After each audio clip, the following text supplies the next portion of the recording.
ನಾಡುಗಳಂತೂ ಗೊತ್ತದ ನಿಮಗೆ ಅವಶ್ಯಕತೆ ಇಲ್ಲ. ಕಾಡು ಅಡ್ಡಾಡ್ತಾ ನಾಡು ಮತ್ತು ಕಾಡಿನ ಮಧ್ಯದಲ್ಲಿ ಓಡಾಡುವಂಥ ಜನ, ಎಲ್ಲಿ ಹೊಟ್ಟೆ ತುಂಬುತ್ತದಲ್ಲಿ ಹೋಗುವಂಥ ಜನ. ಹೀಗಾಗಿ ಇವರು ಯಾವ ಸೌಲಭ್ಯಗಳು ಸಿಗದ ಹೋಗಿದ್ದ ಹೆಚ್ಚದ. ಆ ಎಲ್ಲ ಹಿನ್ನೆಲೆಯಲ್ಲೇ ಈ ಒಂದು ನಮ್ಮ ಈ ಇದರಲ್ಲಿ ಸ್ಪೃಶ್ಯರು ಅದಾರಿಲ್ಲ ಅಂತಲ್ಲ, ಆದರೂ ಇವರು ಅಸ್ಪೃಶ್ಯರಲ್ಲೇ ಸ್ಪೃಶ್ಯ ಅಂತ ಒಂದು ಮಾತು ಮಾತಾಡ್ತಾರೆ. ಯಾಕಂತಂದ್ರೆ ಇವ್ರನ್ನ ವಿಶೇಷವಾಗಿ ಅಸ್ಪೃಶ್ಯ ಸಹಿತ ಸಮೀಪ ಹಚ್ಕೊಳ್ಳೋದಿಲ್ಲ ಅನ್ನೋಂಥ ಮಾತುಗಳಿದ್ದಾವೆ.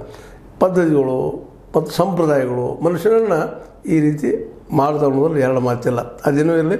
ಈಗ ಇದ್ದಂಥದ್ದು ಏನಪ್ಪ ಅಂದ್ರೆ ಈ 5ರೊಳಗೆ 6 ಹೋಗ್ಯದ, 5ರೊಳಗಿಂದ ಕೊಟ್ಟಿದ್ದಾರೆ. ಅವ್ರು ಯಾವ್ದಾರ ಸೇರಿಸಿದ್ದಾರೆ ಇವ್ರನ್ನ.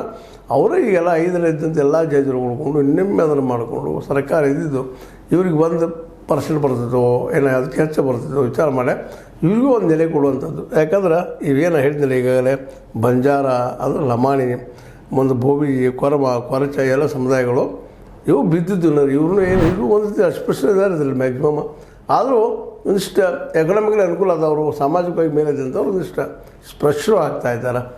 ಒಟ್ಟಾರೆಯಾಗಿ ಇದೆಲ್ಲ ಗೊಂದಲ ಕಾರಣ ನಮ್ಮ ರಾಜಕಾರಣಿಗಳು ವಿನಃ ಈ ಮೀಸಲಾತಿ ತಯಾರು ಬಿಡಂಥ ಅಂಬೇಡ್ಕರ್ ಅಲ್ಲ ಅನ್ನೋದು ಇವತ್ತು ನಾವು ತಿಳ್ಕೊಬೇಕಾಗಿದೆ. ಯಾಕೆ ಮೂಲತವ್ರು ಅಂಬೇಡ್ಕರ್ ಅವರಿಗೆ ಮೀಸಲಾತಿನೇ ಬೇಡ ಆಗಿದ್ದು, ಸಪ್ರೇಟ್ ಸ್ಟೇಟೇಗಳಾಗಿದ್ದರು. ಅವ್ರು ಬೇಡಪ್ಪ ನಿಮ್ಮ ಟೂಸಿಗೆ ನಮ್ಮ ಬೇಕಾಗಿಲ್ಲ, ನಮ್ಮ ಸಪ್ರೇಟ್ ಸ್ಟೇಟೇ ಕೊಡ್ರಿ ಅಂತ ಅವ್ರು ಡಿಮಾಂಡ್ ಇಟ್ಟಿದ್ರು.